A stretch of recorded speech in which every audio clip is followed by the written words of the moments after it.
Hi everyone, and welcome back to another tutorial from Precious Gems.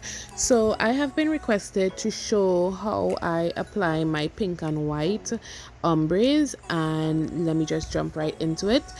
This first method that I'll be showing you is what I no longer do. This is how I was taught, and this method had worked for me for some time until I started to run into some problems. So let me just go through what were my challenges and why I no longer do them.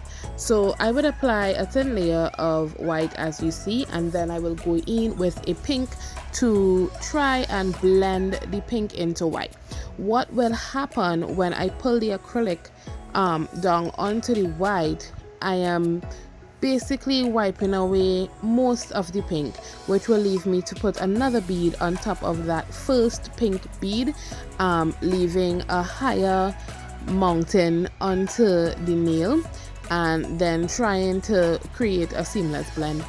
Lastly, I will take another bead and try to create a cuticle application, which will now have to be higher than the first, and pulling the acrylic down almost immediately over onto the other bead leaves no room for any acrylic by the cuticle area.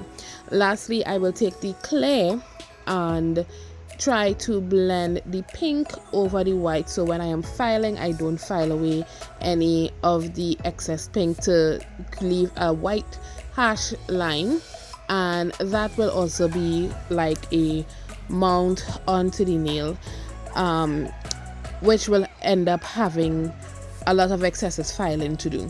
So now I'm going to show you what I teach my students and the method that works for me from now on. So as you see, I'm applying a thin layer of white. It doesn't have to be thick because the clay is going to act as a blending bead. Now I'm going in with my cuticle bead. You see me place it there, and I am walking the acrylic around the cuticle, fixing it and pulling down on the sides in front of the bead and not behind. Basically, if you apply the bead to the nail and you pull from the back, you are just removing the bead of acrylic that you just placed on the nail, defeating the purpose.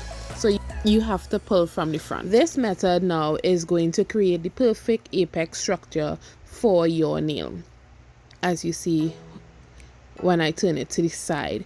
So therefore you don't have to apply any more beads. Now I'm going to take the clay, I am going to feather it up onto the nail, creating a seamless blend with the clay acrylic.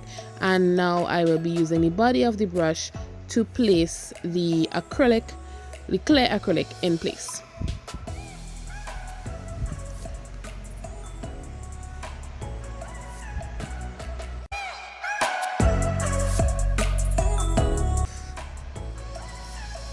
Great. So with this application, when I turn the nail to the side, you can see the perfect apex structure. With this, you hardly have any filing to do, and that is how easy I achieve my apex structure and my pink and white ombre. So thanks so much for watching, guys. Don't forget to like and subscribe, and you can feel free to DM me on Instagram at precious_gems_nails if you have any further questions. Bye guys.